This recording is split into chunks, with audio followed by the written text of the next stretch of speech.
you all? Hope you're all well. Essex Retro Gamer a while back put out a video response, or just a question to the community, about if you had to sell off everything in your collection, what would be the last thing you'd sell? And I could do that, but it just got me thinking about other things. So this isn't a video response to that, it's just that's what triggered this video, if you get what I mean. For me, there's some things in my collection that I would never sell. Just never. They may mean absolutely nothing to other people. Value-wise, I would say worthless. But to me, mean more than the game. More than anything else. And when I first started this channel, my very, very first video I did was my personal top 5. And it was just 5 things from my collection that mean the most to me. And sort of going into a little bit about why. Again, because that's one of the really early videos, there wasn't much involvement, you know what I mean? It was just hands on the camera, here's the thing, talk around it, move on. So I'm going to revisit one of the items now and explain why this item means more to me than this entire collection here, with the exception of 1 or 2 things, because of the memories it's got. Because games to me are just items, like when I said items like this or this up here, which means nothing to anybody else, are important to my history, my childhood, my growing up. And when I look at them, like when I look at these games, it's like they're a time machine. Have you ever picked up a game, or have you ever smelt something, or heard something, or, you know what I mean, and it's triggered a memory in your head, and it's like it takes you right the way back to when you were a child and you were sitting there, and it was a great time, happier times. So I can't say happier times, but I can. There were happy times, there really were, not happier, happy times. And you don't realise it at the time when you were a child of how important these moments were. You spend your entire life trying, when you're a child, to, oh, well, I'm going to grow up, I'm going to do this, I'm going to do that. Don't grow up, it's a lie. They're lying to you. Stay a child. Or child at heart. And I think that's why we end up collecting a lot of this stuff, because we're trying to get back to that place where we were a child, even if it's just for a minute. And the item that brings me so much joy is just this. And it is a bootleg copy of Flintstones Rescue of Dino and Hoppy. Glad I said that right. Every time I've done it before, I got it wrong.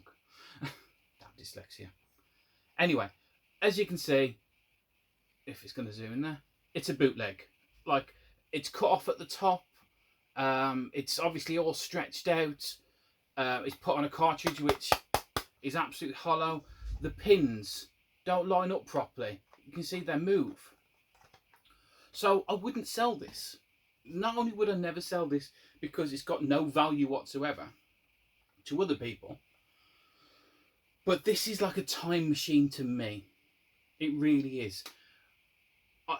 Story behind this is I used to go to my nan and granddad's every Friday, Saturday, and we'd go with them to Compton Hospice. It's where I love going to charity shops. Such great memories. I mean, with my nan, it was great because I always remember her telling you to, if something was small, you know what I mean? The weird thing is, my nan, she was Jehovah's Witness. She was always like, no, nothing wrong. You know what I mean? Everything had to be perfect. But when it's in Compton Hospice, something small, she'd just go, just slip that in your pocket. You know what I mean? Stupid memories. You shouldn't have it. It was always like a little teaspoon or something like that. But yeah, see, again, memories taking me back. And we used to go in, and we got so many things from there. But a lot of stuff that we got went back to my granddad's house, right? Until the one time I went in and there was this box computer, and I didn't know what it was at the time because I only ever had Spectrum, Amiga, you know, I didn't have cartridge systems, just didn't have them. And what I know now is it was a Famicom. It was a copy of the original Famicom, but obviously I could use it in this country and everything else. And the plugs plugged in front at the back. And I remember picking it up, and looking at it. I remember walking around for ages. Should I get this? Should I not get this? I opened it up. There was a load of these cartridges inside. There must have been about 10 of them, all different games. And it was £5, which as a child, I didn't know that £5 was a lot. I had to convince my nan to get me this. It was a big item. But because it was electrical, didn't want to stay around my nan and granddad's house, it came back to mine. And me and my brother plugged it in, and we played those games to death. We really did. But one we played the most was this one. And the memories I've got of this game are putting it on, and for about 2 weeks was unable to get past the first bloody level. There's a bit in it where you've got to slide down. I know it sounds simple now, but there's a bit in it where you've got to slide down and you've got to time the jump to jump up and over and then grab on with your hands. I just could not get that timing right. I got down to that every single time, died. But because I was a child, not an adult, had the time to try again. Try again, try again, try again. And so eventually I did. I got past that first level. And then after that, I remember the rest of the game being really simple. Basically, you're Fred Flintstone. You've got to go around, and someone who's stolen all the aliens. I can't remember the name of this alien. Somebody will remind me who this guy is. Stolen his spaceship. So you've got to go through the levels, and you've got to find parts of his spaceship and build it up. And it's a classic platformer.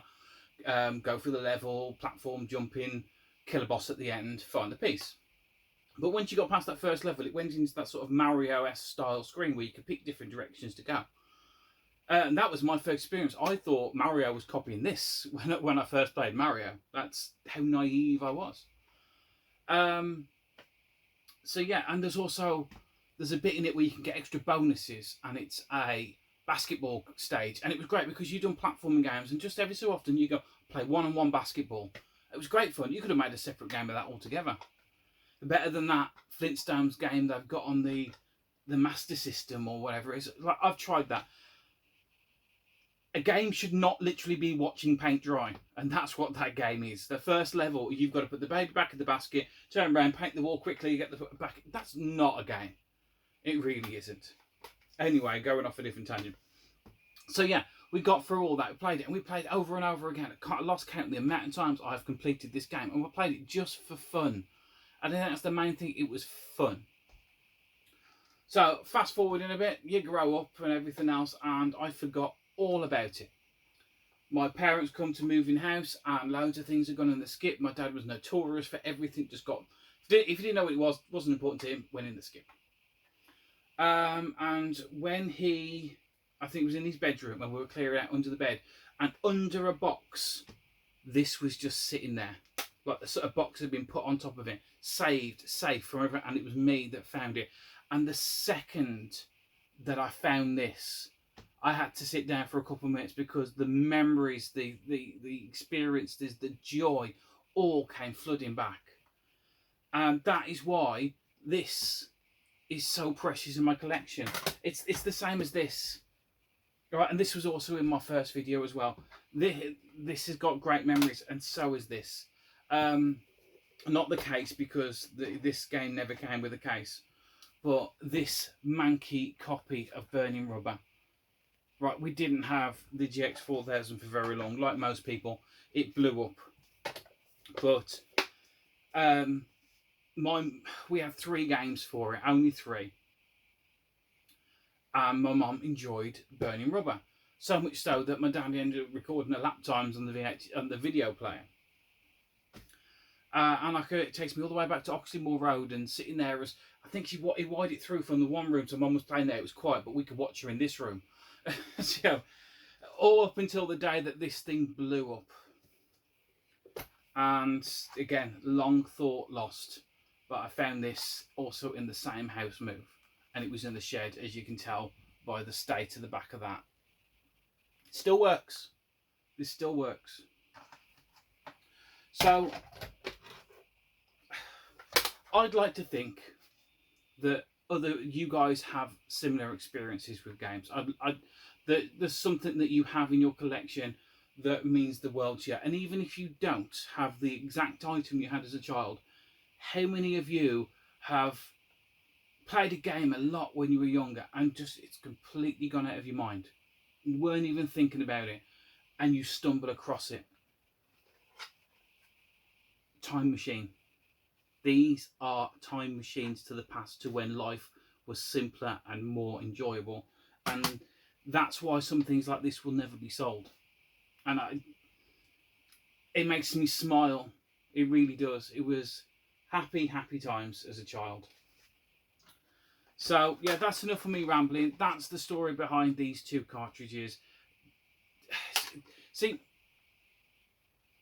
I can go, and I'm going for the whole GameCube set now. Well, I'm not going for the whole GameCube set. I've got a lot of GameCube games. I'm enjoying collecting them. But do I enjoy it more than just having the one case that I had that opens up that had 6 games in it?